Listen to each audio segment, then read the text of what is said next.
안녕하세요, 유세입니다. 오늘은 인간관계에서 상처받지 않으려면 이라는 주제로 함께 하겠습니다. 그게 그 사람이 상처가 돼가지고 어쩌고 저쩌고 이렇게 얘기를 하면 제 선배 중에 한 분은요, 항상 그게 진짜 궁금하다는 듯이 아니 왜 사람한테 상처를 받지? 이렇게 되묻는 분이 계세요. 진짜 그분은 이해를 못해서 물어보는 거예요. 공감 능력이 다소 떨어지기도 하지만 실제 체질상, 막 정서상 상처를 안 받는 사람도 있어요. 거의 안 받는 사람도. 관계에 있어서 상처를 안 받는다면 어떤 점이 좋을까요? 일단 사람은 겁을 안 내요. 보통 이제 예전에 크게 상처받은 이제 경험이 있거나 그러면 이제 사람과의 관계를 굉장히 꺼리는, 친해지는 거 굉장히 꺼리는 그런 분들 계시죠? 겁내는 거죠. 그리고 쉽게 상처받는 사람은 이제 의심하는 것도 쉽게 하고 위축되기도 굉장히 쉬워요. 그래서 이제 스스로 스트레스를 막 받는 거예요. 자연히 건강한 관계 형성에 어려움을 겪습니다. 근데 상처받지 않는 체질이 되면요, 일단 사람들을 대하는데 이제 두려움이 별로 없잖아요. 에너지도 많이 소모하지 않으니까 자기가 편한 거예요. 우리가 이제 혼자 살 수는 없는 세상이에요. 앞으로 계속 가면 갈수록 누구랑도 부대껴야 되는데, 그래서 이제 상처받지 않는 혹은 덜 상처받는 체질로 내 마음을 자꾸 시간이 날 때마다 훈련시키는 거 행복한 일상을 위해서 아주 필수적입니다. 오늘 그 방법을 함께 이야기를 해보도록 하겠습니다. 자, 첫 번째는요, 그렇구나 하는 거예요. 그렇구나. 타인을 바라볼 때 이걸 아주 마음판에 새기세요. 그렇구나 이런 거. 우리는 타인을 모두 다 잘 이해할 의무도 없고요. 그럴 수도 없어요. 그럴 능력도 없어요. 우리가 어떻게 모든 사람들을 다 이해하겠어요. 사실 내가 낳은 자식도 이해를 못하는 순간들이 있는데 못 다 이해하려고 하지 마세요. 그리고 이해가 안 가는 순간이 온다. 그러면 뭐라고 해요? 아, 그렇구나. 이렇게 하는 거예요. 스스로에게 듣도록 내가 나한테 얘기해 주는 거죠. 예를 들어서 회사에 경영 상황이 들어왔어요. 너무 인상이 좋아요. 나이스하고 잘 지내고 싶어요. 그래서 이것저것 알려주고 동호회에 가입하라고도 소개해주고 이제 임원들에 대해서, 직장 상사들에 대해서 이제 알아야 할 점 이런 것도 도움이 될까 싶어서 이제 알려줬어요. 김 이사는 아침에 바로 전날 실적 물어보니까 미리 숫자나 이런 거 출근해갖고 바로 확인하고 있다. 김 이사가 물어보면 바로 대답해야 돼. 안 그러면 찍혀. 이런 거 얘기해주고 이제 내 딴에는 이제 좋은 뜻으로 얘기해 준 거죠. 그리고 니네 팀장은 보고서 오타나면 그거 제일 싫어해. 그러니까 절대로 오타내지 마. 이렇게 막 내가 성심성의껏 얘기해 줬어요. 근데 얼마 지나지 않아서 도는 얘기가 뭔가 하면 내가 그 경력사원한테 이제 직장 상사들, 팀장들, 임원들 뒷담화 하더라. 이렇게 소문이 난 거예요. 그 친구가 그렇게 소문을 낸 거죠. 이 경우 여러분이라면 어떻게 하겠어요? 배신감 느끼고 상처받고 가서 그럴 수 있냐? 길길이 뛰어요? 근데 여기서 우리가 딱 한마디 하는 거예요. 아, 저 사람은 그렇구나. 이렇게 해주는 거죠. 그렇구나. 사람은 다들 다른 마음을 가지고 있어요. 나랑 마음 생김새가 생김새가 똑같지 않다는 뜻이에요. 내가 몰랐던 거죠. 새로 들어온 이제 김대리는 마음이 동그란 줄 알았는데 네모구나. 아, 그렇구나. 아, 알고 보니까 저 친구는 마음이 세모구나. 그렇게 그걸로 끝인 거예요. 사실 다 다르니까 왜 나랑 똑같이 네 마음 모양이 동그랗지 않아? 이걸로 따질 거예요? 그렇다고 이제 동그랗게 바뀌어요? 그렇지도 않아요. 그냥 세모는 세모대로, 별 모양은 별 모양대로 그대로 인정하는 내 태도가 나를 더 건강하게 만든단 말이에요. 자, 연습해 보세요. 연습이 필요해요. 아, 그렇구나. 그렇구나. 한 번씩 해보세요. 자, 두 번째 뭐예요? 상처받지 않으면 아님 말고예요. 아님 말고. 사람 안 변합니다. 그거 진리예요, 진짜. 개과천선이라는 거 드물어요. 극히 드문 기적 같은 일이죠. 일상적인 현상은 아니라는 거예요. 우리가 그래서 누구를 고쳐보겠다고 덤비는 거 아주 쓸데없는 일입니다. 여기서 우리가 또 무기로 써야 되는 말. 아님 말고예요. 한때는 이제 우리 식구들이 다 너무너무 예민해가지고 한때는 저희 집 가훈이었어요. 아님 말고 정신으로 이렇게. 예를 들어서 이제 내가 팀장이 됐다고 치자고요. 아주 의욕이 넘치는 거예요.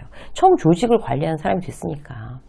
그래서 이제 팀원이 4명이 있는데 정말 열과 성을 다해서 내가 가진 모든 노하우를 전수하려고 키워보려고 에너지를 쏟았어요. 일 가르치고 술 사먹이고. 근데 게으른 팀원은 여전히 게으르고, 거짓말하는 팀원은 여전히 거짓말하고, 언제 이직할까 궁리하는 직원 또 여전히 그래요. 그렇다고 또 내가 막 좌절하고 상처 입어요? 그럴 필요 없다는 거예요. 사람은 고쳐지지 않습니다. 다만 나는 내 역할을 충실히 하면 돼요. 팀을 위해서 내 노하우를 전수하고 막 트레이닝 시켰어요. 그래도 제대로 된 변화가 안 보여요. 그럼 아님 말고 해야죠. 아님 말고. 내 할 도리를 다 하고 그러다가 한 사람 정도 좀 변화가 되는 것 같아. 변화의 추진 보여. 그럼 이제 막 기뻐하는 거예요. 아, 되는구나. 진짜 사람은 안 바뀌는데 너는 어느 정도 약간은 바뀌는구나. 어머, 기쁘다. 고맙다. 이렇게 기준을 어떻게 놓고 보느냐에 따라서 이렇게 달라집니다. 자, 세 번째. 떨어져 있기예요.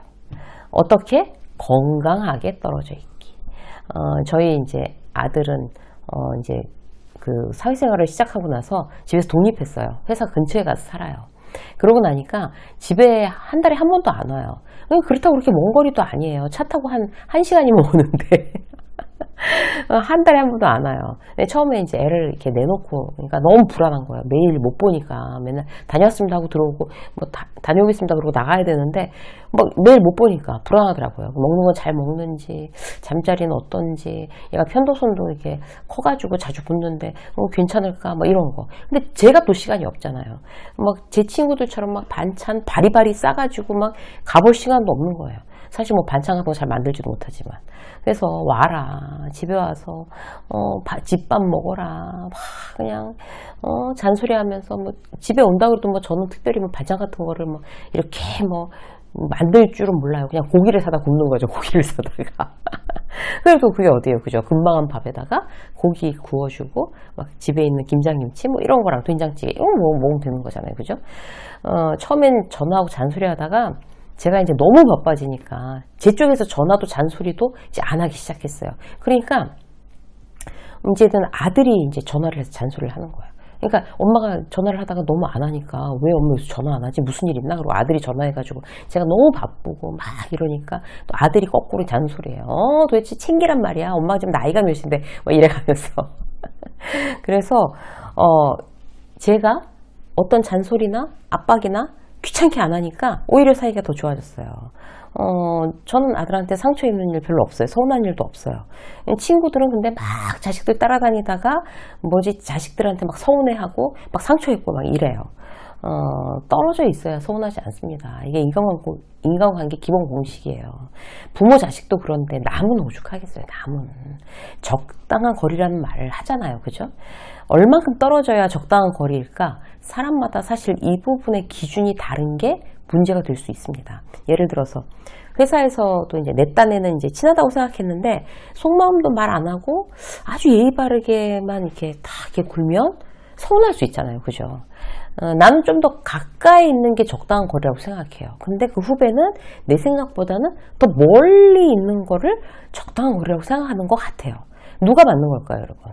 이 상황에서는요, 더 멀리 거리를 두는 게 적당하다고 생각하는 사람 쪽을 기준으로 두셔야 돼요. 내가 생각하는 거리가 부담스러우면, 저 후배가 부담스러워하면 이미 좋은 관계로 이어지기 힘들기 때문이잖아요.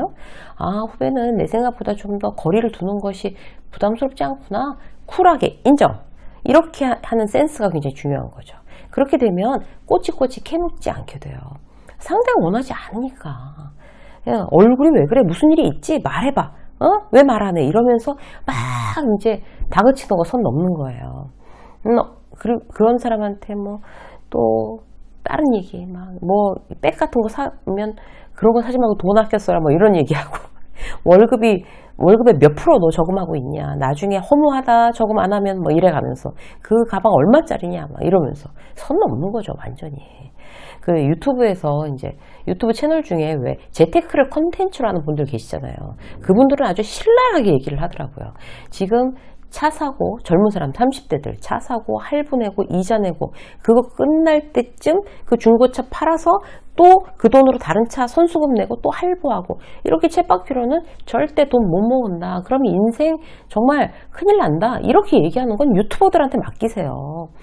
그 사람들은 그 제3자니까 그냥 신랄하게 얘기할 수 있는 거잖아요.